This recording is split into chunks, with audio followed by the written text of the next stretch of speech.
Janie Graham. Thank you for coming back to my show. Before we get started, I'm going to actually do three things, which I always ask you to do. First, if this is the first time you're viewing my channel, please subscribe to my channel. Your subscriptions are very much needed. Second, I'm going to ask you to please hit that notification bell because I don't want you to miss any material that I upload in the future. And third, I'm going to ask you to please smash that like button and please leave comments. Your comments are very important to me, and I try to get back to them and respond to them as soon as possible. And also, that gives me an avenue in which I can see what's in your mind and I can possibly do content that's going to make you happy. Tonight, our category is going to be guilty pleasures, movies, why do we love them so much? And we got a panel of three very distinguished and important judges. One from Kansas City, one from California, one from up north in Canada. And we're gonna let you. I'm gonna let you let them introduce themselves to you one at a time, and then we're gonna go ahead and start the stream. Ladies first, go ahead, Mama Bear. Hey, it's Mads Mama Bear here. You can find me at Mads Mama Bear on both Twitter and on YouTube. I usually post up some recipes and talk supernatural, sometimes comic book stuff too. So hit me up there.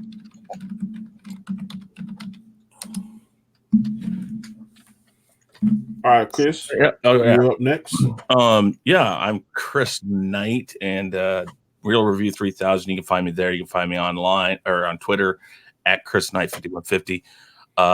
Closing in on 750. I'm at like 749 subs. I could really use subs. So anybody that comes along, trust me, I take requests. I do all sorts of crazy stuff. Yeah. So please check me out. Check out the videos I got and stop by and sub. Thank you. And thank you for having me on again, Danny. Not a problem, sir. And last but not least is Mr. Good Old Terrence. Go ahead, brother, and tell them where they can find you at. Hey, how's it going, humans? My name is Terrence. First, I want to say that I'm very honored to be here with all these fine panelists.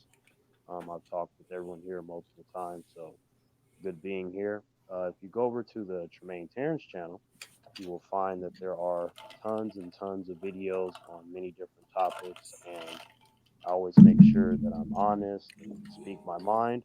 And some humans like that, and some don't. But if you feel like you want to go see something interesting, then go over to the Tremaine Terrence channel, and you will find me there. Good deal, good deal. Now, before we get into tonight's show, I want to read the definition of guilty pleasure. Of course, the panelists know what that means, but some people may not know exactly what that means. So I'm going to read it to you. And the definition of guilty pleasure is something such as a movie, television program, or piece of music that one enjoys despite feeling that it is not generally held in a high regard. So this is a movie that you might be embarrassed if your friends knew that you liked it. One movie that jumps off my head, a lot of people are ashamed to admit that they like Twilight. I'm not one of them. I like Twilight. I don't give a damn if you think it was whatever it is. I liked it. I'm going to shout it on the rooftops. I like Twilight. So that's just one example of a guilty pleasure. Because of time constraints and something that happened earlier, I'm going to let Mr. Chris Knight go first. And there are going to be four different genres. We're going to pick one movie from each genre. And the first genre is going to be is sci-fi. Second is comedy. Third is drama. And fourth is superhero. So take it away, Chris. Go ahead and start with your list. So we're starting with which one? Comedy? Sci-fi. Sci-fi. Okay, sci-fi. Rocky Horror Picture Show.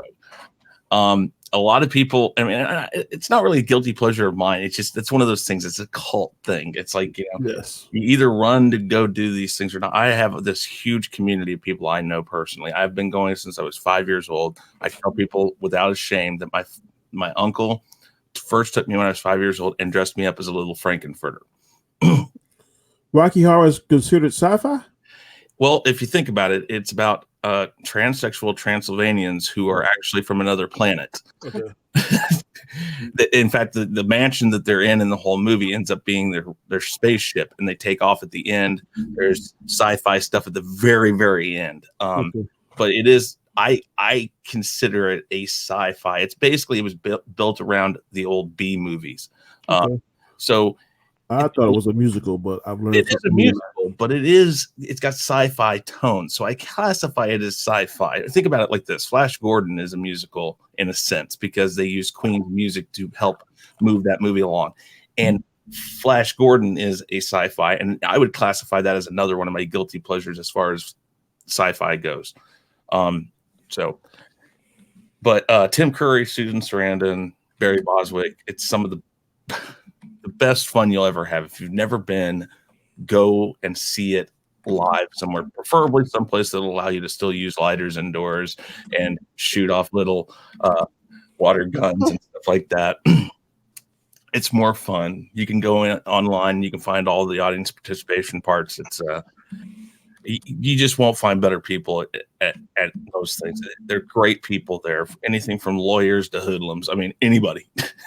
Everybody is a part of that group. So, yeah, but I consider that a guilty pleasure because it's hard to find people every day walking around who are willing to watch that. So, next up is what? Comedy?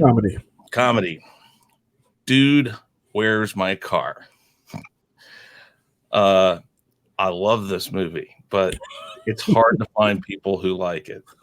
I've never seen it. I've heard of it, but I've never seen it. It's just Ashton Kutcher and Sean William Scott in this movie are absolutely totally hilarious, I think. And it's a pointless movie. It really is. I mean, I'll be honest with you. But the comedy, it's I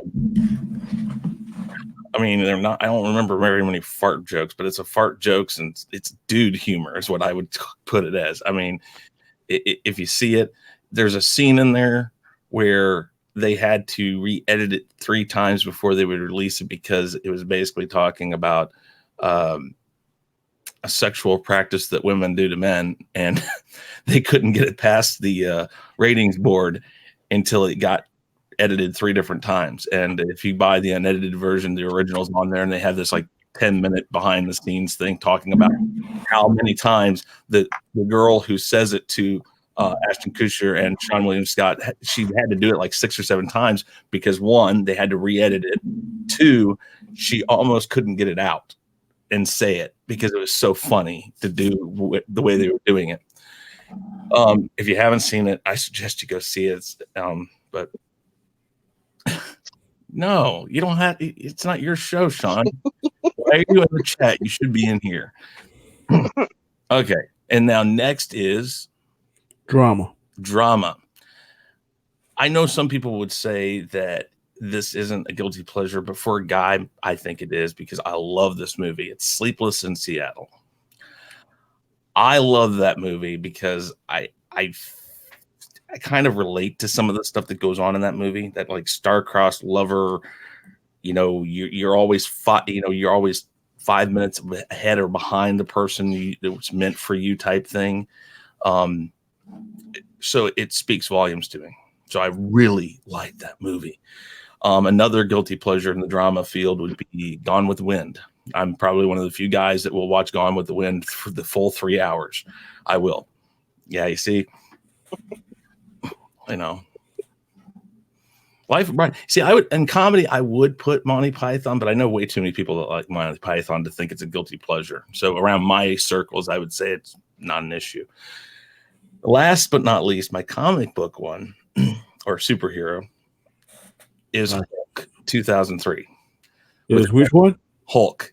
Talking about the one the Ang Lee? Yes, Eric Bana and Jennifer Connelly. You see, you said guilty pleasures. This is a guilty pleasure because that happens every time I mention it. People are like, "Oh my god, I can't believe you like that." Listen, I honestly think that the way they shot that movie was amazing with the page turns like a comic book and stuff. I love the way it's shot.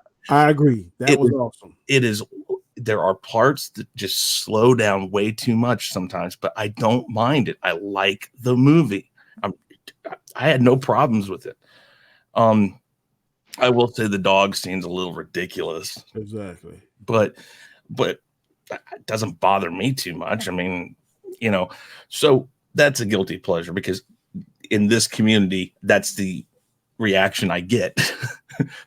Oh God, no, you didn't do that. Yeah, The page turning, like you said, that was awesome. I like the way they did that, but I didn't like the way the Hulk did. I just didn't like the Hulk looking at, and Well, the way he was running and jumping. mm-hmm. When he first became the Hulk, and that was pretty cool. But I mean, I know a lot of people didn't like Eric Bana in it. I don't know. I've liked it. I mean, I'm not going to sit here and say that he was the best. I'm not going to say that it was the greatest movie. They need to find a way to make Hulk viable in a movie, and I'm not sure if they've done that yet. While, like I said, while I like that movie from 2003, Hulk, overall, not enough people do. So therefore, it's not a viable movie. You want the Hulk to be viable, so you have to find that good range between your actor, your story, how true it is to the comics. There's a lot of that you have to factor into it. But so I ain't mad at that. That's a good list. Shellback. Why are you guys even worried? I'm sitting right next to the guy. I don't care that he doesn't have a shirt on. Yeah, but I'm not putting on my shirt, Shellback. Well, Sean said you needed to do it too. Mads isn't bad. Sean's gonna get a spacecraft crash into his house. That's what's gonna happen. Mads ain't bad. No, Mama has spoken. Shirt stays off. Mads, you are up next, young lady. All right, guys. Actually, it's not going to take too long, so let me stick around for a second. I'll stick around here for about another 15 minutes or so. Thank you. Okay. Science fiction. I don't know how, guilty pleasure this really is for other people, but yeah, for me, heavy metal. I have seen it so many times. Loved it. Heavy metal. That is a very good choice. Yeah. I thought it was awesome. I don't think it's a guilty pleasure, but that is a very excellent choice. I think it depends on the circles of people you're around. It's hard for me to nail down a science fiction movie that would be a guilty pleasure. Like, I don't know if League of Extraordinary Gentlemen would fall into that one, but that's another one I go to a lot, and I know it was not well received in theaters.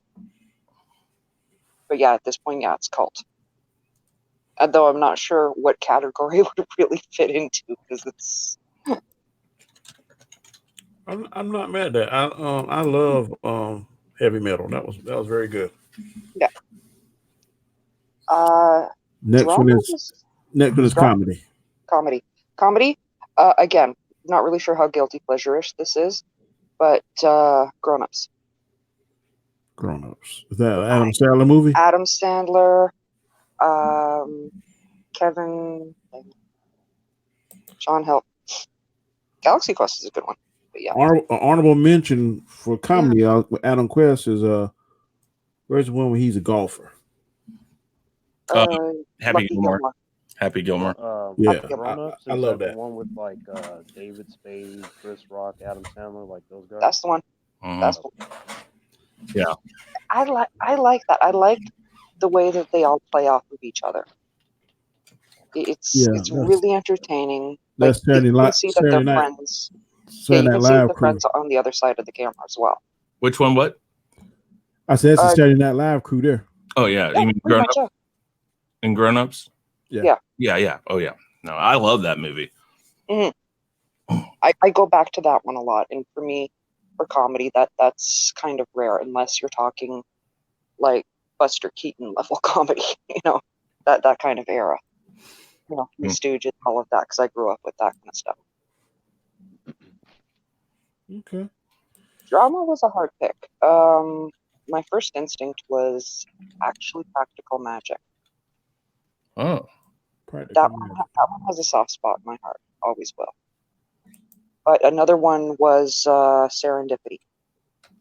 And that's one, even though it's technically a Christmas movie, I go back to all the time. Okay. I've heard of Serendipity, but I never watched it. Two people meet randomly in a store on Christmas Eve. Yes, I see, you have to go. He's right on that one. That is a guilty pleasure. Yeah. Better yet, I worked with a guy, a DJ that called himself Hollywood, that was just like Hollywood and Mannequin. Just like, I mean, it was so hilarious. But yeah, those two people meet randomly. The one puts her phone number in a book. He puts his phone number and name or whatever on a dollar bill, and they see if it winds up returning to each other. That's the whole premise of the movie. Wonderful, wonderful story. I go back to it all the time just because it's pure sap, but it's entertaining too. Good deal. Mhm. All right. And last but not least is your superhero. What is your This is the one where I'm superhero? expecting flack. What? This is the one where I'm expecting flack because it's a tie. Because I like, and I know how guilty pleasures they are. Daredevil and Green Lantern. Oh, yeah, I agree with those two. Those I'm okay with. Yeah, no. I'm okay with the first one. The second one, I don't know how that could be a guilty pleasure. That movie was. Because of that reaction right there. That's what makes it a guilty pleasure. Honestly, there's a lot about the movie I really like. I like how they delve into the Green Lantern factor. Plus, in both cases, those two movies share one thing in common, and that is no. The main characters actually fell in love in real life because of working on that movie. That's true. 2 words though why she likes it above all else. Ryan Reynolds. Ben, What was it? The scene where he's lying there to getting the suit, that's not bad. And Ryan Reynolds in Blade 3, I will totally own the toxic company on that one. I love him in that. You know what's funny is if you think about Blade 3 and Wolverine, X-Men Origins Wolverine, when he plays what's his character in that? Oh God. It's still Slade. Yeah. Origins. Yeah. But those are basically the same damn character. If I remember right, they are the same character. He's Hannibal something in Hannibal King. That's it. Okay, yeah. But they are in the comic book. Hannibal King is like a vampire, so they didn't play that out. No, but he was. They did make a mention of that. Yeah, but they're almost the same character. That's why I think if I remember right, that's why they casted him in that. But you just like Shellback, don't be jealous. I said 2 words. Ryan Reynolds. That's what I said, Shell. Oh, Shellback, I got a picture for you later if you haven't seen it already. I'm gonna DM it to you. Oh, come on, Shellback. Once you go green and all that jazz. Come on. All right. Oh, Sean is coming on now. Oh, what's up, guys? I don't know how long I can stay because I'm dealing with something that does not allow me to sit in chairs for very long right now. All right, we got you. Are you done, Mads? Yeah. All right. Since you jumped in, I'm gonna let you go next, Sean. And I'll let Terrence go, then I'll pull up the rear. All right. Well, I really like the first category is sci-fi. All right.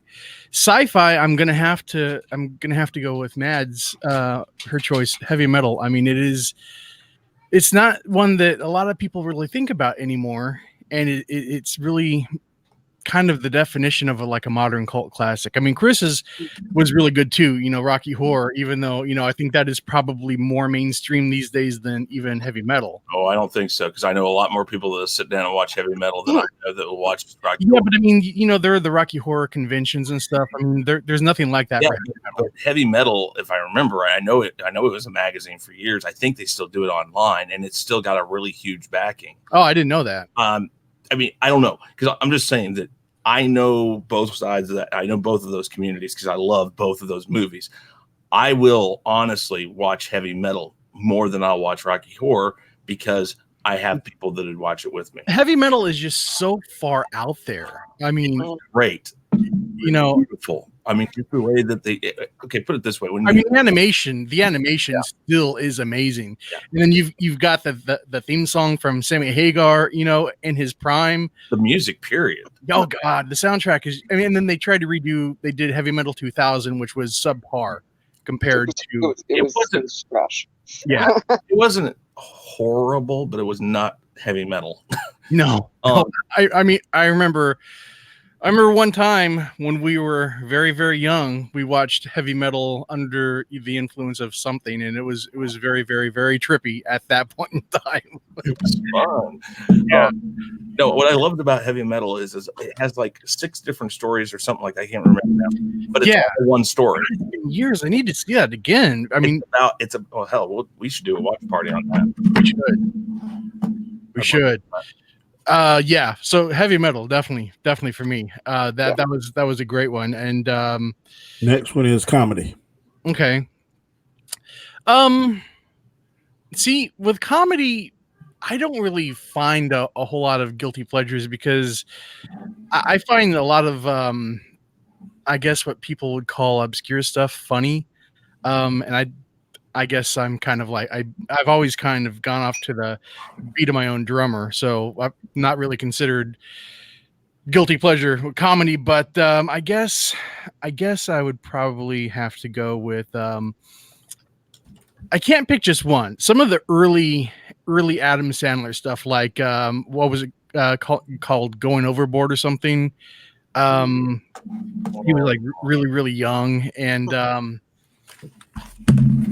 of the stuff when he was like really like when he was Adam Sandler from SNL, and like he was doing the voices and stuff like that. And I mean, Grown Ups. I love Grown Ups. I mean, I think Overboard. Yeah, Going Overboard. Yeah, I think that was one of his first movies I ever saw. That one. Little Nicky was awesome. Ooh, I got one. I forgot about this one. Young Einstein. Oh God, Gene Wilder. Yeah, he's serious. No, I'm thinking of the other one. Yes, Young Serious. Oh yeah, that's from the late '80s, right? I forgot about that. I was Oh like, my God, I used to love that. Oh, I still do love that movie. Yahoo Serious, Young Einstein. That is absolutely the craziest movie you'll ever see. Well, my next choice for comedy would have to be UHF. Yes. I was just going to say that. And that I don't know. Maybe it's just me. I don't consider that a guilty pleasure because I'll watch it all the damn time. Yeah. Well, I know that Weird Al has like his large fan base. So, but I feel like unless you are really aware of Weird Al, you won't necessarily get the movie. Like, that movie would have been #1 in '89 if not for Batman. Yep. True story. True story. He went up against Batman, which was kahunas to him. I mean, he had some giant ones for doing that because he's the one that picked it, I think. Oh, those are great choices too, Shell. I great son-in-law. Encino Man. I loved Encino Man. All of the Pauly Shore movies were great. Yeah. That would be my comedy for sure. All right. Next, drama. Wow. See, I'm heavy. Like growing up in high school, I was very like I was becoming aware of the fact that I was cool with everybody, and I had friends from all walks of lives, but I was just learning, just discovering that I was different than a lot of people by, like liking geeky things and, going to school, in high school, when I went to school, it wasn't cool to be like an open, geek and nerd, so I didn't have a whole lot of, actually, I don't think I had any real girlfriends in high school. So I kind of gravitated to chick flicks, to kind of fill that void, so I would have to say one of my biggest guilty pleasures is a movie called Bed of Roses with Christian Slater, and she played in Some Kind of Wonderful and Benny and June. I forget her name. Hold on. Something is it? I think her last name is Masterson. Mary Susan. And huh? Mary Stewart. Mary Stewart Masterson. Yep. Mary Stewart Masterson. Yeah. Yeah. So I loved Bed of Roses, and I mean that's where I actually discovered. I had the actual soundtrack on CD too. I love that movie so much, but that's where I discovered a couple of songs. The main song, specifically being "Insensitive" by Jan Arden, which again, in Okay, high school, I locked myself in my room and learned how to play it on guitar. And it's such a fun song to play. You learned that from me. I told Yes, you that's how you learn a guitar. That's how you learn your songs. yes. We were doing a talent show in high school, and he's like, "Lock yourself in your room, learn 'Wanted Dead or Alive' by Bon Jovi, and then talk to me when you're done." And I did. Well, you wanted to do it, and I said, "That's I how you know. learn it." You're like, "I don't know if I can do it." I'm like, "You can do it. Yeah.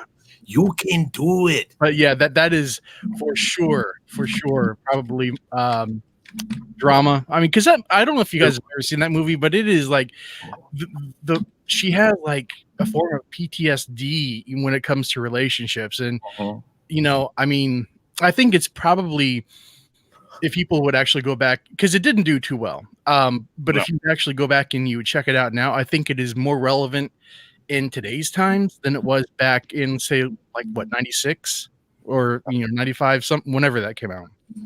Mhm. But I highly recommend it if you are a fan of chick flicks with like actually good writing. I'm not talking about like your cheesy chick flicks. When I say chick flicks, I'm thinking of things like that. While You Were Sleeping with Sandra Bullock. The romantic. One of mine too. Yeah, I love Sandra Bullock from that era. Demolition Man. I know that's not. I still wish. But- I wish the net would hold up compared to what it. Yeah, But that movie, you can't watch that movie these days without laughing because the computers are so old. And that was what, dial in. 5. I mean, yeah. At least the Matrix, when they dialed in, they were playing off the fact that the Matrix will stay true only because the time period that the Matrix, the computer programmers put it, is in the 90s. So therefore, it'll work forever.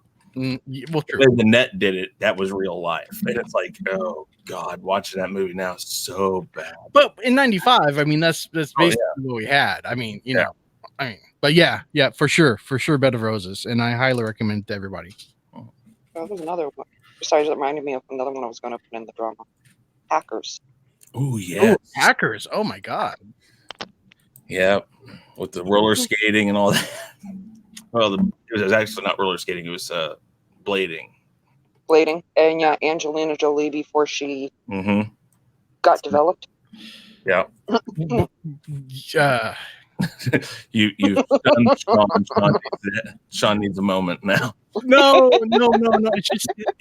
It's not that. It's just that when we discuss Angelina Jolie, she's so weird now. That she was like, okay, listen, her and her dad have always been weird. It's just you don't notice it until they actually talk outside of a screen. Yeah. If you ever see an interview with them, that's when you would go like, it's like his name. Oh shoot. Not Nick Nolte, the guy that looks like Nick Nolte. That's crazy. Gary Busey. Like Gary Busey.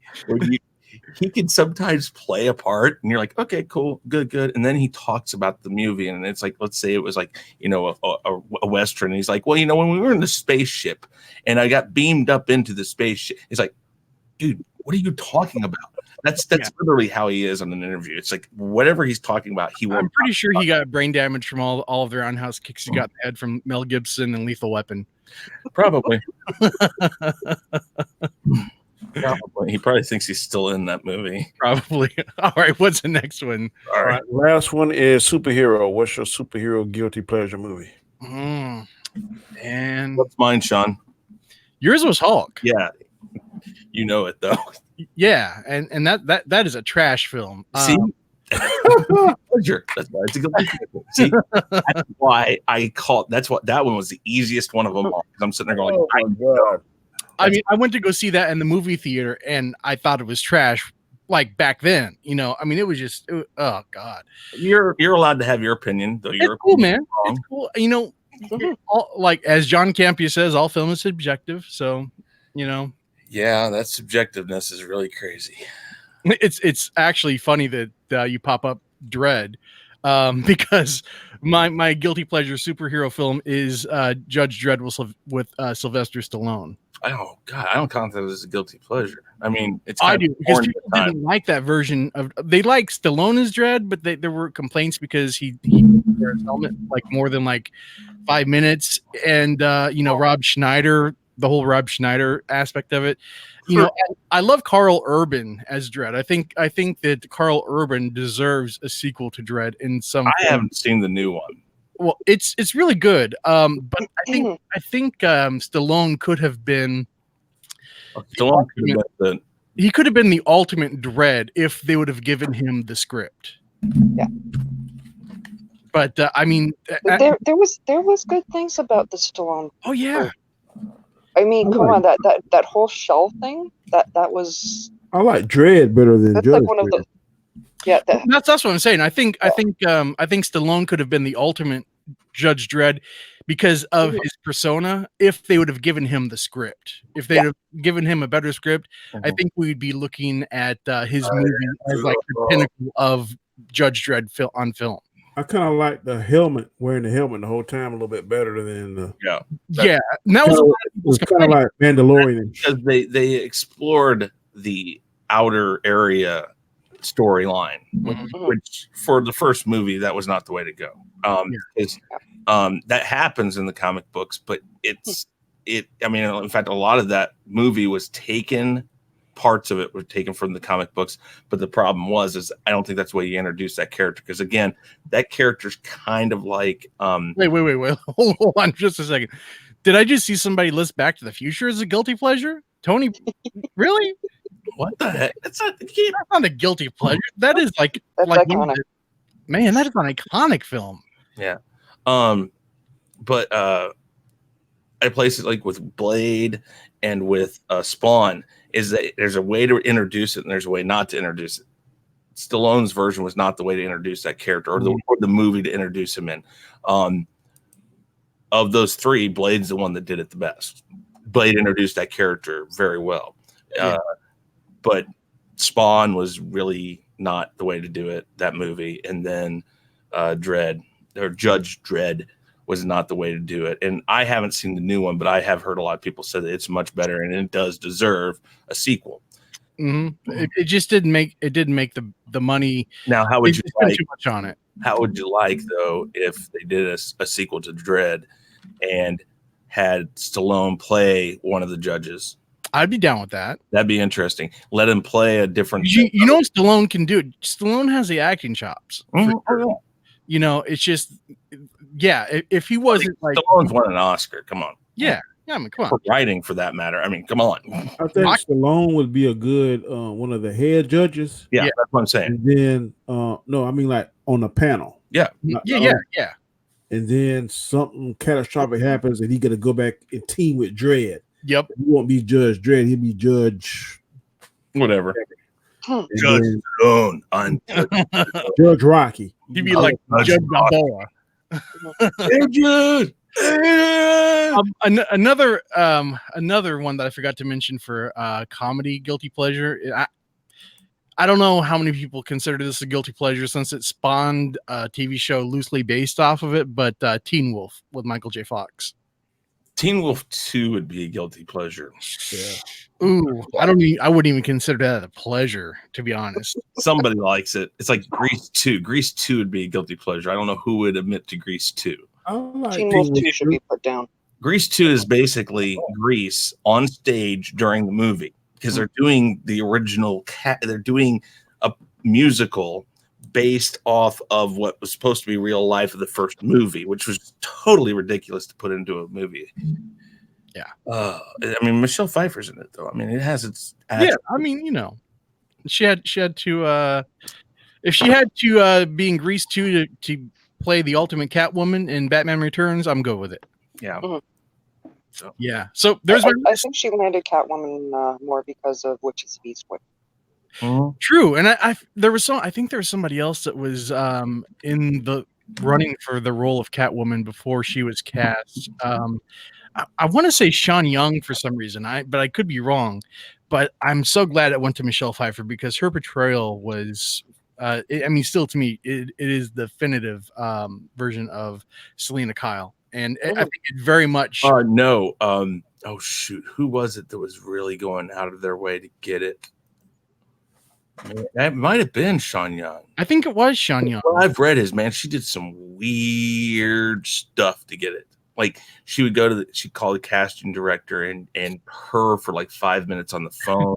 She did. I'll do that for whoever no reason. Whoever it was, and that might have been Sean Young, which is weird because she doesn't strike me like that. No, because she was the straight person in Ace Ventura, wasn't she? Like she was a straight man to his character. Wasn't she the bad guy? Didn't she like strap down her junk? Yeah. He played the head lieutenant or something in the and she was like she was the kicker, the Miami Dolphins that's kicker. right. Yeah, and she like I just remember her like, you know, strapping down her junk and stuff, tucking it or what have you. It was like, oh, that's interesting. You found that interesting? I found that like, oh, I was like the rest of them going, No, because at the time, you know, Sean Young was like smoking, you know, and that term. If nothing else, you should see the love scene from Blade Runner. You will be like, oh yeah. I can't stand Blade Runner. Watch the love scene. That's all you gotta watch because she's in it and it's worth it. Yeah, but is Harrison Ford in it? Dude, I mean, come on. It's the Ford man. Come on. He's awesome. I'm just saying. Okay.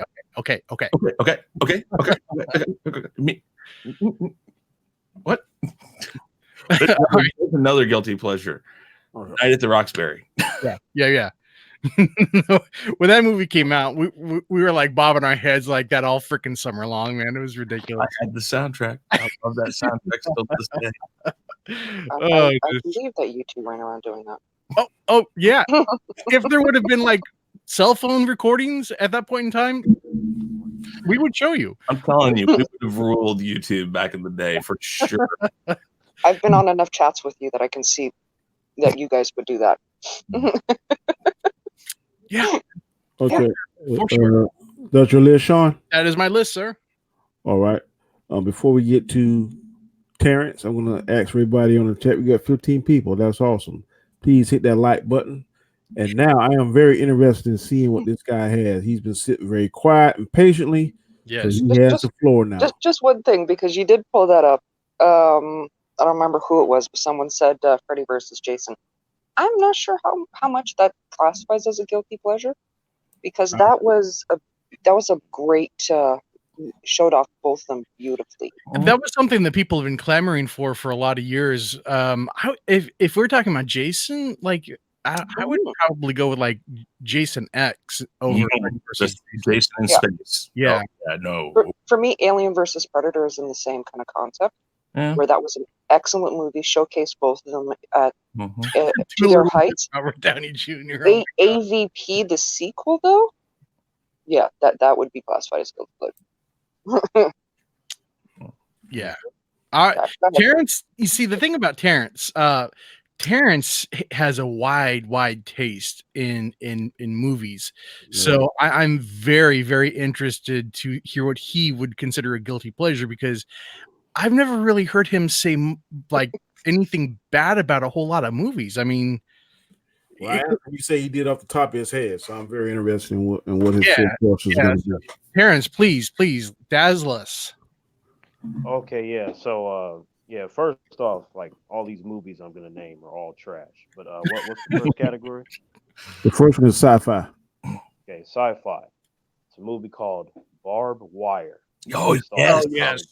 Limited comic book series.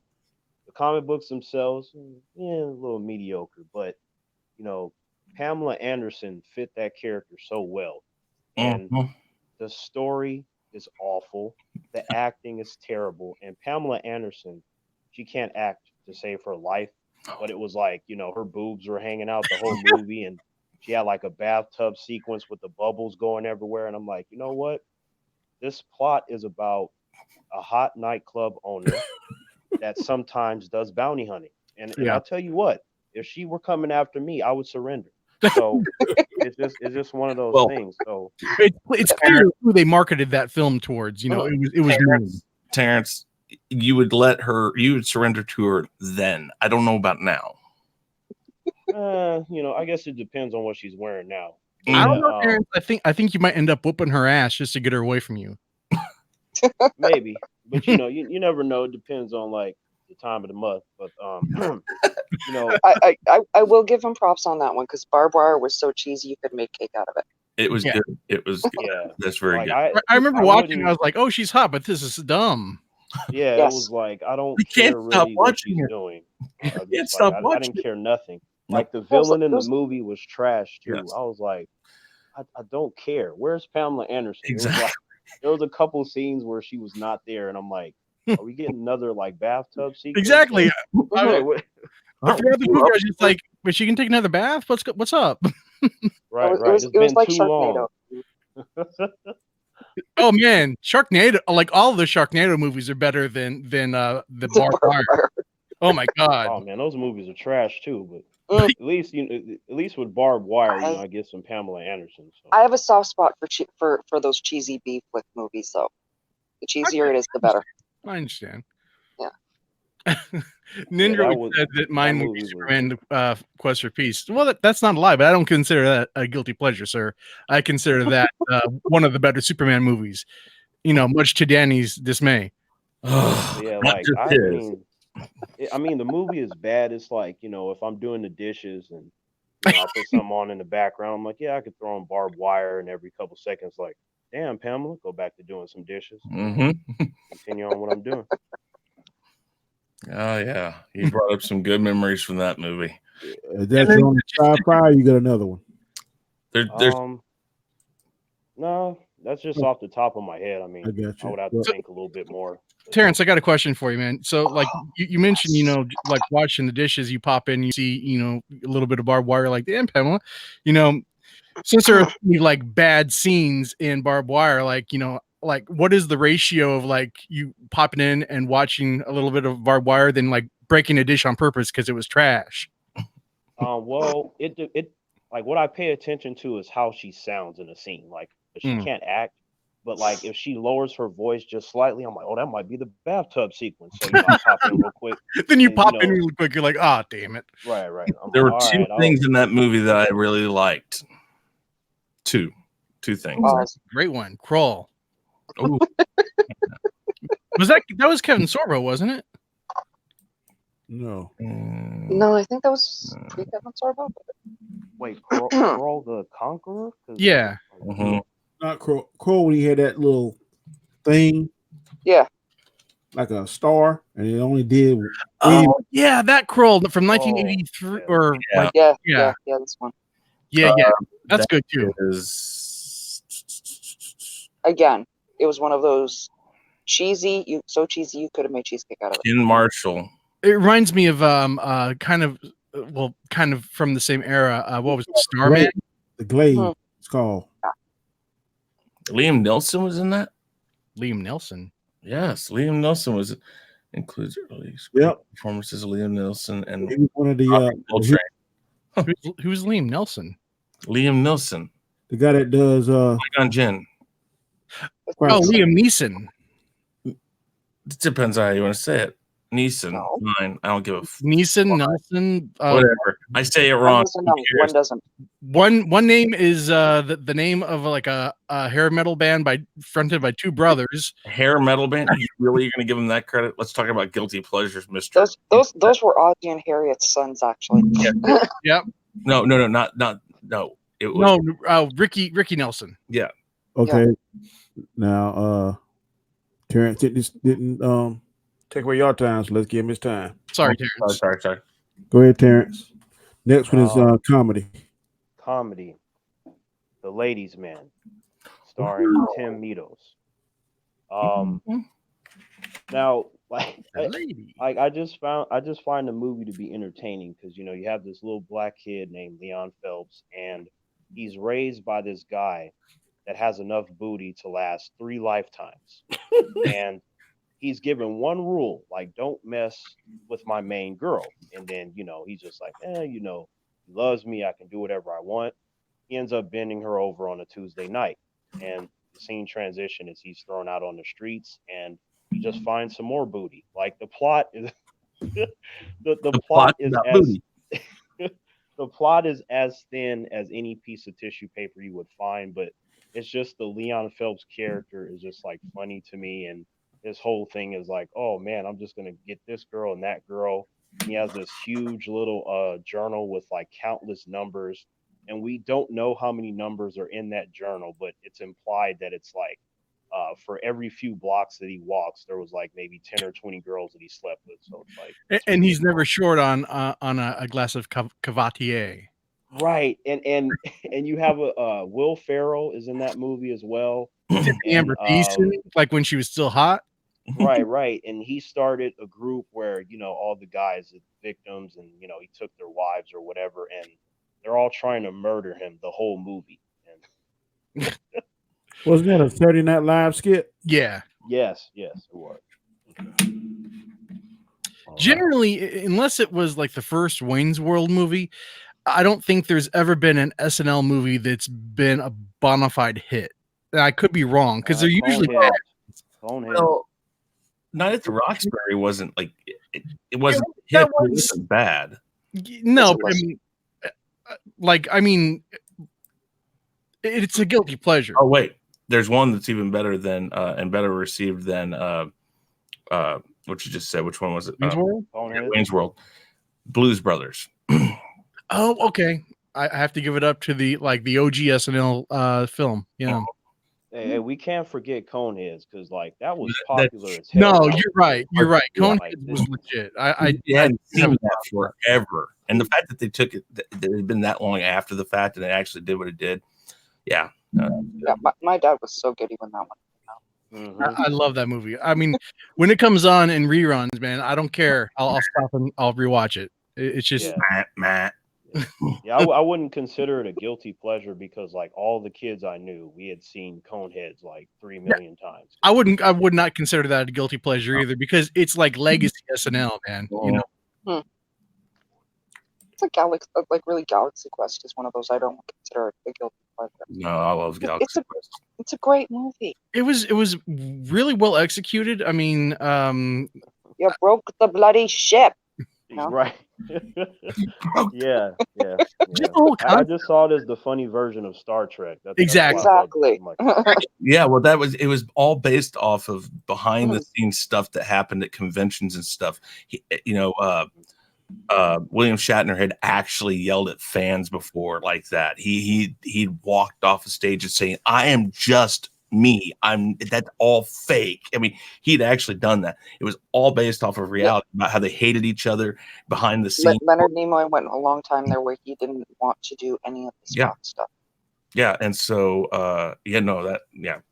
we're taking his time still. I'm sorry, Terrence. Oh, you're good. That was comedy, correct? Yeah. Yeah. What is your drama, Mr. Terrence? Drama, another trash movie. It was introduced to me by a good friend of mine when I was around, I think, 19 years old, and he's like, "Terrence, you have to check out this movie, Showgirls." I'm like, That's a drama. I'm like, yo, what is that? It sounds like those, the women that be doing their thing in Vegas. He's like, that's exactly what it is, Terrence. But here's the thing: the movie is NC-17, so I want you to understand that It was the first one.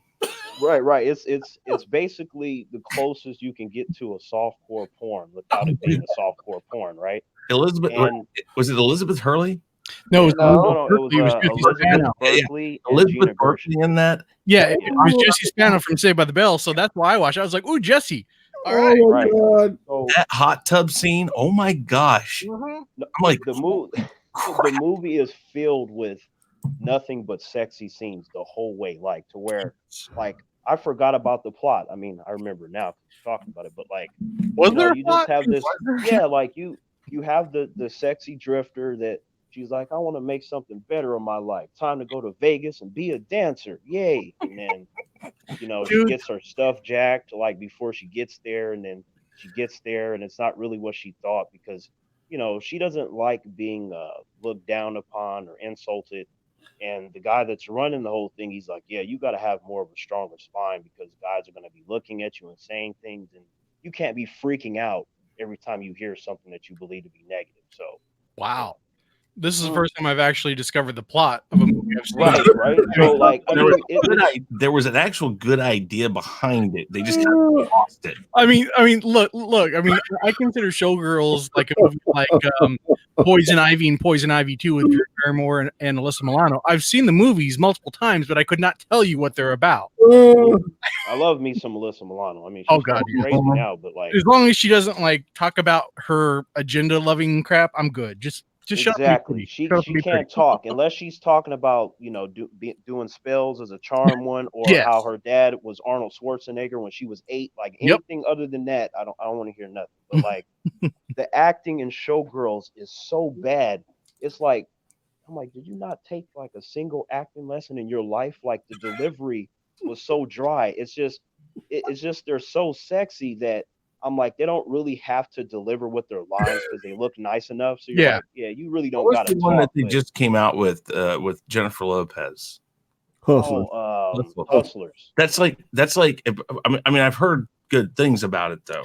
Terrence, you give no. You cannot compare Showgirls to Hustlers. The reason why is because Hustlers is actually a good movie. Yeah, and Jennifer Lopez actually knows how to act. What I'm saying is that I believe that Hustlers is what they wanted Showgirls to be. Possibly. Well, I don't know about that, man. Because like, if you pay attention to Showgirls, like you can tell they were thinking about nothing but sexy. That's it. They didn't think about anything else. I'll tell you what, I'd rather see Showgirls with all like the pool scene with Jennifer Lopez at 50 than Elizabeth Berkley at like 25. Just saying. Fair enough. Okay, just to be on the safe side, maybe we should move on from this, just so she doesn't track us down and kill us for trying to talk about this movie. Oh no! See, I have no hate for Elizabeth Berkley. I love Saved by the Bell. But she does. Did you see that bit when with Jimmy Fallon? No. And Mark Paul Gosselaar let that slip. It was clearly not scripted. She looked like she was going to rip his face off. What do you? Oh, I have to look that up. Yes, Elizabeth, go watch it. If you're listening, I just wanted to say that movie was trash, but you look good in it. Yes, I think we can concur. Yes, I agree for sure. And Terrence, your last one will be superhero movie. Okay, like this is actually classified as a superhero movie, but this character is an anti-hero. Spawn movie with Michael Jai White. Now, the movie itself I thought was mediocre, but like it had a lot of potential to be good if it were in the right hands. Like, because I enjoyed Michael Jai White as Spawn and John Leguizamo as Violator. So like, it just kind of irritated me that there were so many cool things in there, and I love the way they made Spawn look. I mean, they snatched him right out of the comics. I'm like, that's nothing but Spawn. Yeah. So his cape was off the hook. Yeah, like that cape, Mads. Like, I can't remember how young I was when I saw it, but that cape, I'm like, that looks just like how you would see it in the comics, the way they made it come to life. And I'm like, his cape better in live action to me than it does in the comics. Right. And it was like they found a way to make that work, because you could really mess up Spawn's cape. Like, his cape is supposed to have its own personality in a sense. And I felt like the movie captured that. So there was enough good stuff in it that I liked, but I'm like, man, if only in better hands we could have got like a great movie. Like, what a waste of potential. Kind of. I think it was ahead of its time, though. Graphically. Right. Yeah. If they would have like waited, maybe 10 years and then done the first Spawn movie, with the technology, I think it would have been much better. And if you'd have kept the creator away from it, what's his name? Todd McFarlane. If you'd have actually like kind of banned him a little bit from the set and kept, I think it would have been better. About that, because if you were to make that same film today, you would still have the issue of the script. That's still going to be there. And like, I think the movie didn't turn out as well as it should have because Todd McFarlane wasn't involved in it enough. Like, like what was? I think like what that, but like it's kind of like this is not a guilty pleasure, but just like for reference, like Sin City. Like when Robert Rodriguez, when he wanted to make Sin City, he had Frank Miller on the set to Mhm. make sure he got it Mhm. right. And it was almost like he was a second director. Mhm. So if I'm making a Spawn film, Todd McFarlane, you're gonna be right next to me. That's just respect. So I can make sure that I capture the complete essence of the character. Well, there's something to be said for having them, you know, there for in an advisory role. But when it Shellback's absolutely right. Chris's YouTube channel is a guilty pleasure. But when the creator of the comic tries to do or pull too much creative control over the movie, you know, sometimes you just have to, maybe not now, but back then, before Hollywood lost its freaking mind, you know, sometimes, you know, in the 90s, you just had to let the Hollywood directors do what they actually did best, you know, and not meddle so much. Mhm. Right. That's fair. But I mean, if I were to bring him, I'd let him know, like, okay, I'm the director, but I respect your work so much that if I do something and you feel like you have an opinion, do not hesitate to let me know. Sure. Because to me, your opinion is more valuable than everybody on the set because you're the creator. I wouldn't even be making this movie without you. So that's how I would see it. I absolutely agree. I hope they'll go ahead and greenlight, because you know there was talks of Jamie Foxx playing Spawn. Yeah. So I That would be love- interesting. Honestly, if they did it, I'd want Michael Jai White back in the suit. I think Jamie Foxx could pull it off. Yeah, Michael Jai White. I mean, It's the voice. honestly, I'd rather see him do another Black Dynamite. Yeah. Yes. Right. And I'd it's like an to see him age do thing anything too. for the Yeah. record. Like, yeah. But I mean, Jamie Foxx has proved that he's a great actor. I mean, you just look at films like Ray and Django Unchained. I mean, Yeah, I and then think also the new one, Just Mercy. I mean, Yeah, he I want to killed see it in that. Yeah. and it's funny how Jamie Foxx has evolved from like the Jamie Foxx show back in the day. You know, I mean, Living Color before that. yeah. I mean, he Mhm. just developed into such like a high caliber actor. You know, it's insane that I would have never guessed back in the day that we would be talking about Jamie Foxx in such high regard. Because like another movie that I saw back in the 90s with Jamie Foxx was a movie called Booty Call. You know, Oh I yeah. remember Yeah. that. yeah, and I mean that was just some like you see Booty Call, and then you think of like him as Ray. You're like, that's the same guy, and it is the same guy. Yeah. Mhm. But oh, you know, actually, since Danny left for a second, there was an interesting topic on Jody's Corner earlier where Forbes is going around like they're like laying it out, like they're calling out a bunch of people. Like they legitimately said Robert Downey Jr. is not a movie star. You know, is he a celebrated actor? Yes, but they're like you can't consider him a legitimate movie star. Why? Well, because like to his credit, I mean, he has the acclaim. He's critically acclaimed, like your DiCaprio's and stuff like that. Then DiCaprio is a movie star, but they're saying that Robert Downey Jr. is not a movie star because he does not, because they're kind of going off of how bad Doolittle's doing, you know, and how quickly that's going to get him back into the MCU. And they're saying Right. outside, like when he tried to leave Marvel in the beginning, the first time he made the movie called The Judge that flopped, and then he came back to Marvel really quickly. And they're saying their whole basis is outside of Marvel, what has he done to justify himself as a movie star? But And that's let's go insane. all the way back to like the 90s when he did Chaplin. Yeah, but DiCaprio's had flops. Other Yeah. people, you can I have would flops. consider I would consider Robert Downey Jr. a legitimate movie star. I do too. Yes. Just because you have a flop, just because Stallone is a great point to make, or Stallone is a great one to point to. What was the comedy that he did? Oscar. Oscar. I like Oscar. Rhinestone. Yeah, but they weren't critically acclaimed. Yeah. But when he does his action films, people eat it up. But see, that's the thing. They're saying that they're saying the thing that divides when you branch out. But here's the thing. They're saying that like your actors like DiCaprio, they're movie stars and they're critically acclaimed actors.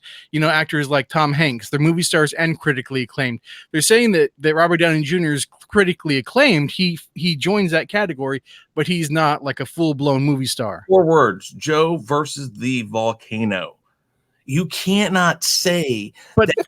Philadelphia. I mean, yeah, but the thing is for every flop, Tom Hanks has had flops too. That's like saying that it makes no sense how you can. Who's in buddies? It makes no sense how you can say because Terrence, what do you think? You think they're like full of crap? I think that most humans are missing the main point when they get too hung up on the obvious stuff. Like what they're really saying is, like as in the last 10 years specifically, like outside of Iron Man, what he doesn't make a lot of money. Like no one goes to see his stuff. You know, it's just it. So they're saying that with the failure that is Dr. Dolittle, and I'm like, that movie was like, man, anyway. But it's like the odds of him coming back after like, no, I'm going to take a break. Sure, maybe a year or two, but they'll find a way to bring him back in some kind of way.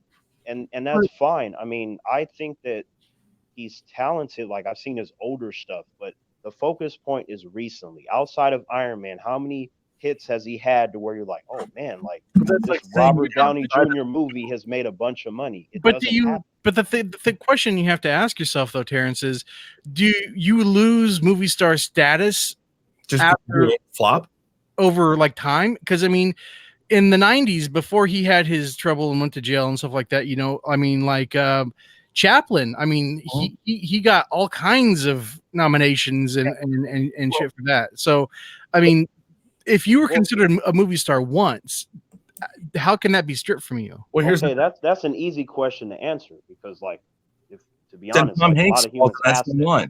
Well, let Terrence because you have to. It's all about how relevant you are currently. Like, you can be big at one point, but you're not necessarily going to be big later. There are very few actors and actresses that can keep going and stay relevant outside of one specific thing. That's true.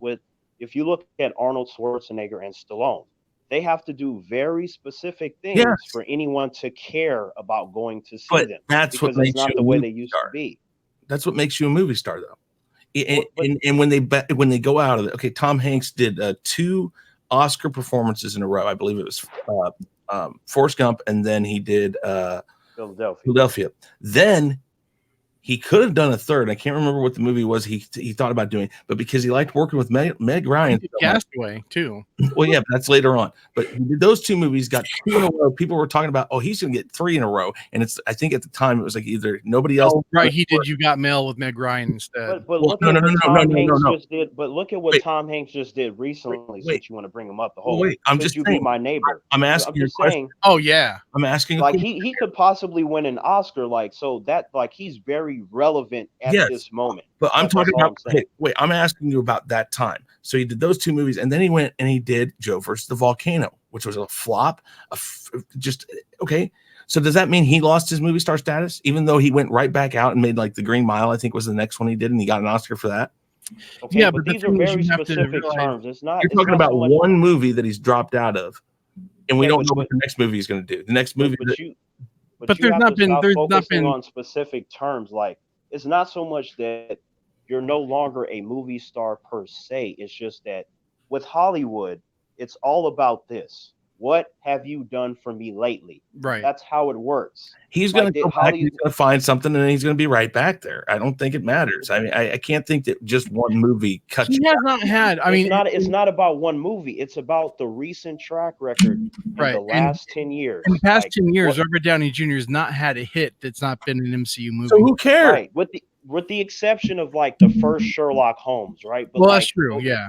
But aside from that, though, he's not very bankable outside of being Iron Man for the last 10 years. Like 10 years is a long time. You become a movie star as you find your niche. John Wayne. That's like saying, oh, John Wayne, whenever he did anything outside of a Western, people were like, oh my God, don't do this. I mean, he did his last movie was what was it where he played like like an Egyptian or an Arabic prince or something, and it was all pomp and circumstance, lots of money and all that, but he didn't fit the role and it didn't do well, if I remember right. Or it was, I mean, it's like saying just because you step out of that niche, when you go back, you're no longer, that's what makes you a movie star, is you find that niche, that part that works for you as an actor. And unfortunately, I mean, I talk about this all the time. The problem with Hollywood is not putting actors where they belong. Mm-hmm. It's the writers, it's the producers, it's the casting directors. It's not the actor. The actor gets a role. They're like, his agent's going to say, hey, you can play this part. Then they get into it, and then whatever happens. The last thing I will say on this topic, because Danny hasn't gotten to his list yet, but the last thing I will say is it's a sad world that we live in when people consider Brie Larson a movie star and not Robert Downey Jr. Right. I mean, honestly, out of all the humans I've been talking to, I haven't heard anyone tell me they think Brie Larson is a movie star. Like, I haven't heard that. But any sane person wouldn't. But I'm talking about like out in Hollywood, Oh my God, Terrence is killing me with the human. I am listening. I'm ready for Danny's, because as soon as Danny's done, I'm going to jump off. All right, cool. All right. A lot longer than my sci-fi. Number 4 is Starship Troopers. Okay. Pleasures. I'm a big Clancy Brown fan, and I thought he was excellent at. I love Michael Ironside, his lieutenant, when he was over the what's the name? They had a particular name. You used to call them gorillas, and then they had Rybacks, Roughnecks. To me, that was good. Casper Van Dien, that's one. If it comes on, wasn't Doogie Howser in that too? Yep. Yeah. If that comes on the TV, I'm gonna watch it. Yeah. For comedy, I don't know if you remember this, but Blazing Saddles. Oh God, yes. I don't consider that a guilty pleasure. It's definitely not politically correct. No, God, I wish they could make movies like that these days. Gene Wilder and Cleavon Little stole the show for me in that. And you know who was supposed to play the other part, right? No. It was supposed to be Richard Pryor. Yeah. Richard Pryor was supposed to play in that. Was supposed to play the sheriff. And if he had made, oh God, I mean, it was great the way it was. I'm not going to say we should change. It should have changed. No, everything that he did with Richard Pryor was gold anyway. Yeah. So. But Hear No Evil, See No Evil, Speak No Evil. That was all. Yeah. I think the worst part about Hollywood right now is you can't make movies like this. Because I mean, and Danny, Terrence, tell me about this. Is it wrong to poke at all stereotypes, no matter what color skin you have, what color or what race, what religion you are? Because that's what Mel Brooks did. He poked the fun at everybody, even himself. That's how you do it. Okay, and that's what I'm saying. Board, I don't have a problem with it. So I think Dave Chappelle was a master of that too. Yes. Okay, well, Chris, to answer your question, this whole you can't do is completely 100% wrong. You have to remember that it's not so much that you can't do certain things nowadays. It's just that humans are fucking scared to do what they want because of people's feelings. That's facts. I agree with facts. They're more concerned about how they're going to be perceived by people on social media, and two, what people are going to think of them as, and how it's going to hurt their career, instead of it's like Terrence, I saw your review for the latest episode of Batwoman. I mean, you're right on. I mean, and she came out as openly gay. She was already out as openly gay as Kate Kane, okay, but she came out as openly gay as Batwoman as well. It's like, okay, and so the writer was inspired by her wife's the showrunners was inspired by her wife's coming out story for this specific story. And it's when you push agenda into these type of things, that's when you have problems. What does this person not understand about secret identity? Kate Kane is a lesbian. Batwoman just came out as a lesbian. They showed up at around the same freaking time. Yeah, don't even get me started on that recent episode of Batwoman. Oh, That shit dude. was trash. Trash. I haven't seen it yet. Uh, Is it the second season starting already? no, No, this not is yet. the first season. I mean, it feels like we've been like 5 Wait, seasons in It's already. the winter break. I hate admitting it, but yeah, I fell off the Batwoman train. And see, you were so strong on Batwoman when it first premiered. Only reason you're gonna watch it because if you do these kind of channels, you got to be able to talk about it. That's You got to be.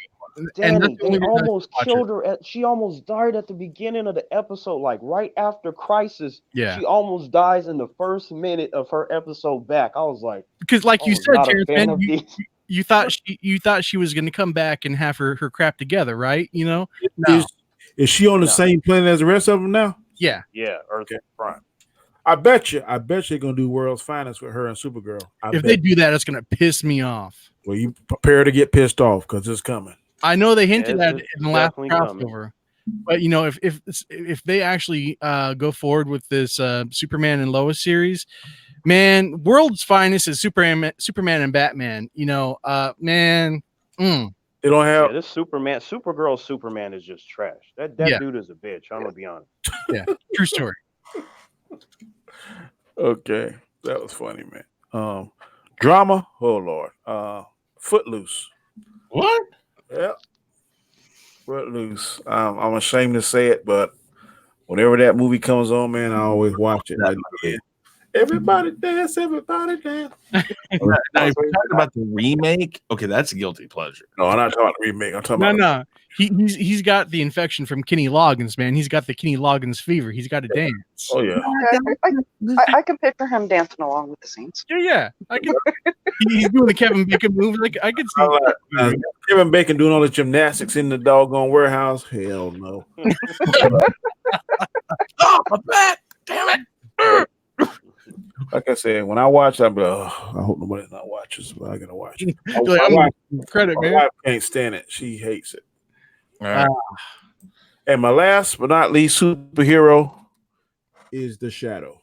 Oh, Yeah, Alec Baldwin. That was Oh yeah. I love that movie. So, Whenever that movie comes on, Who is The Shadow. Billy Zane, right? No, that was no, that was the Alec Phantom. Baldwin. That's a fantasy. Also, that was Yeah, the that was fan. Alec That's Baldwin. also, Phantom was good too. Yeah. Tim Curry was in The Shadow. Yes, that's right. It's been basically he had some kind of telekinesis power, hypnotic power, and he could change his appearance and Like close up they got of his eyes when he was using his power. You know, it was so cool back then. yeah. And why didn't it work on that girl? I couldn't understand that either. And I need to watch that. It's been so many years. But those are my guilty pleasures in those four genres, and It's a great movie, man. yeah, it is. I love it. So we've been on for 1 hour and 12 minutes. I think I'm going to wrap it up. I want to first say I appreciate all y'all for joining me on the show, taking time out your busy schedules. And I'm going to go around starting with Mads and any last statements you want to say, any last comments, where the people can find you at, do all that. I'm going to give you 3 minutes. Ooh. And go. Wow. Giving me the same challenge that Chris does on Thursday nights. Well, I'll make it 2 minutes. You just put it away. No, yeah, I'm seeing a few comments in the chats. Honestly, I don't think Spider-Man 1 or 2, Tobey Maguire, really is a guilty pleasure because he was a great Spider-Man. You know, he did a really good job. Don't shake your head at me.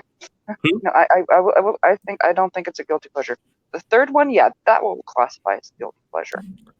Andrew Garfield was the best Spider-Man. I think you're wrong. See, this is how you start a riot in this group, is by asking who's the best Spider-Man. Or by ranking the Superman movies. Oh, Well, yeah. That might That's be where my all the next. That kryptonite might be my comes next out then. question for next week. Who is the best Spider-Man? Ooh, who does Thank great. you, Mads. No worries. So yeah, you can find me at Mads Mama Bear both on Twitter and on YouTube. Like I said, I like to post recipes, talk supernatural, sometimes talk comic books. Now feel free to check me out, hit me up, give me a follow. Cool. All right, Mr. Knight, you're up next, sir. Yeah.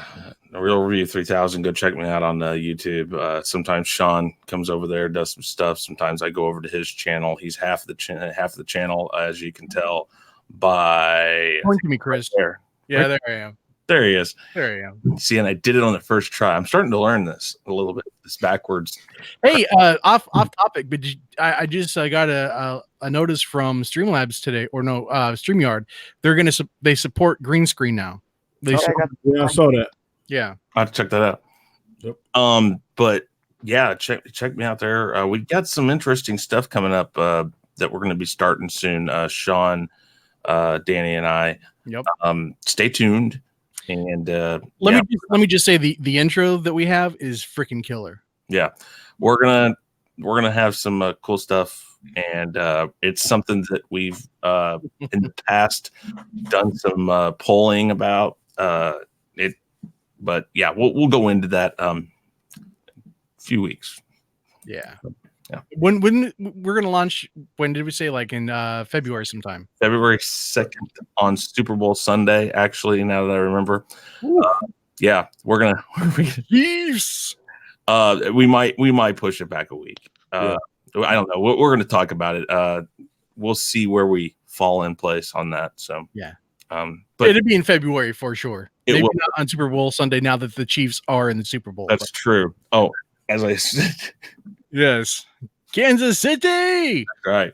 So, but I'm going to jump off of here. Danny, thank you very much for having me. And guys, we're wrapping up, man. We're wrapping up. But I got to go. I'm back killing me right now because I don't know. Like I said, after all the adrenaline and stuff wore off, I don't know if you know what you need to do. You need to go. I know you can't. I mean, you just need to go to the doctor. I know you have. I'm going to talk to our well clinic tomorrow when I go to work. We got one on site, so I'll talk to them. They'll kind of do a quick look over.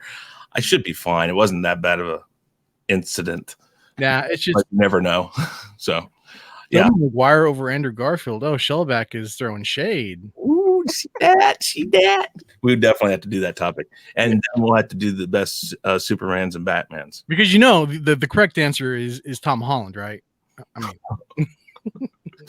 I'm joking. I will not reveal my answer prematurely. I will not.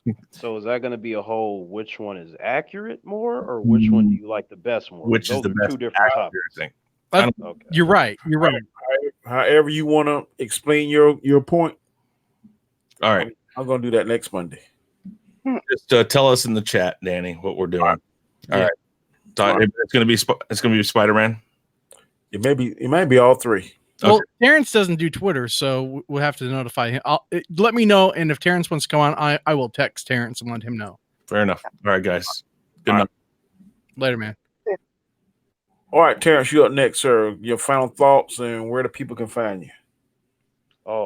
Once again, thank you for having me on, Danny. I've enjoyed talking with you and Mads and Sean and Chris. All of you are really cool individuals, so it's always a pleasure for me. If you guys feel like it, you can go over to the Tremaine Terrence channel, and there you will find me and my brother Tremaine.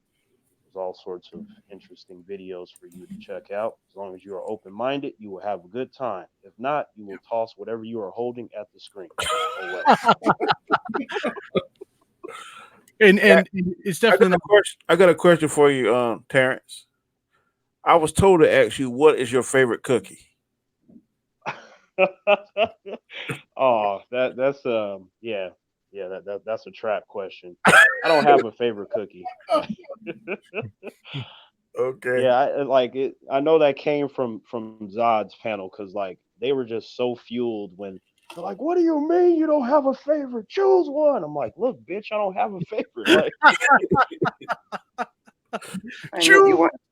you want to really freak them out? Try just going on their channel and saying you don't like Oreos.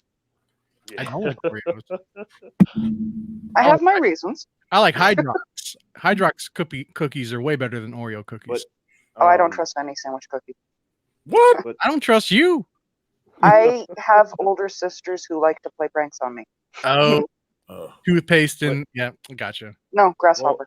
Ooh, Danny, to answer your question, Danny, I do appreciate a lot of different types of cookies. So, trying to think of one that I hate. I can't even think of just one because I like so many. So that's why I can't pick a favorite cookie. I got you. I'll be sure to relay that when I chat with them next Sunday. Because even when Terrence does reviews, man, even if it's a movie that he doesn't like, I mean, I don't like what your rating system is like. What like hot trash or like One to 10. But Yeah. see, the difference between me and the humans to a large degree is that like me rating something is not based off of I like it or don't like it. I'm critiquing the movie because I cannot like something and be like, yeah, this is not for me, but it's a good movie. Like because otherwise I'd be unfair and go, well, I didn't like it, so it's a 1 out of 10. Like that's not fair. Well, yeah, because I mean, you I don't think if I remember correctly, you didn't even give Charlie's Angels a 1. No. It was definitely an F though. That movie was trash. Yeah. I saw the last review. I think you and your brother were reviewing the Conor McGregor fight. Oh yeah, my boy won that one. So Yeah, that was pretty entertaining too. Yeah, I love Terrence's channel, man. I don't know how I discovered it. Probably through Zod's channel. Terrence and what's his other name?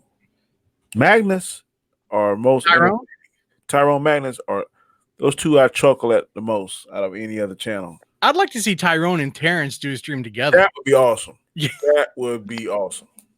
I'm not admitting my YouTube guilty pleasure on this. Not on live stream. Well, we all know it's Chris's channel. We all know. The other queens know who it is because I send them the videos all the time. That's sexist. That's very sexist. Yes, the channel is entirely sexist, and it's delightful. I celebrate you, and I'm offended at the same time. Fine. I'll say next time you post something, I'll send one to you. I'm actually good. I'm good. All right, Sean, we're gonna go ahead and get your final thoughts and go ahead and tell the people where they can find you at, sir. My final thoughts are that, man, this chair is uncomfortable at the moment. But no, you can find me at Sean Stackhouse on Twitter and Sean Stackhouse Reacts on YouTube. Yeah, I just had a giveaway contest, and my subscriber count has gone up really, really well. I'm doing pretty good on that. So if you want to come on over and be part of the pop culture experience that is Sean Stackhouse, I invite you all. I do a lot of music stuff. I've been doing a lot on Queen. Adam Lambert. Oh my goodness. Yeah, well, see, Adam Lambert's the current singer for Queen. I know. So, there's a whole rift in the Queen fan base between Mark Martel, which is a guy who sounds like Freddie Mercury, and Adam Lambert, who is the current singer. So, I was not on the Adam Lambert train for the longest time. Then I actually started discovering his solo work, and he's actually pretty good. And like they call themselves Glamberts, okay? And so if you actually approach his work with respect and you respect them, they'll actually interact with you and be very, very cool. So that's what I'm discovering. So yeah, so there's a mixture of that and comic book stuff. So I'd love to see you on over there. Okay, good deal. And last but not least, my name is Danny Graham. This is my channel, Comic Chats. I try to discuss any and all things that is comic book related. Dragon Ball Z, you see here in my backdrop, Star Wars, Star Trek, anything in that genre. I try to talk about it and discuss it. On Monday nights is usually when I try to get on here and have stimulating topics. I do believe next week is going to be who is the best Spider-Man, who is the best Batman. Those are the two topics we're going to discuss. I will send my panel of people and invite them and see whether or not they want to join me. But if not, then I'll be here same bat time, same bat channel next week, Monday night, 9 o'clock. Thank you all and have a good night.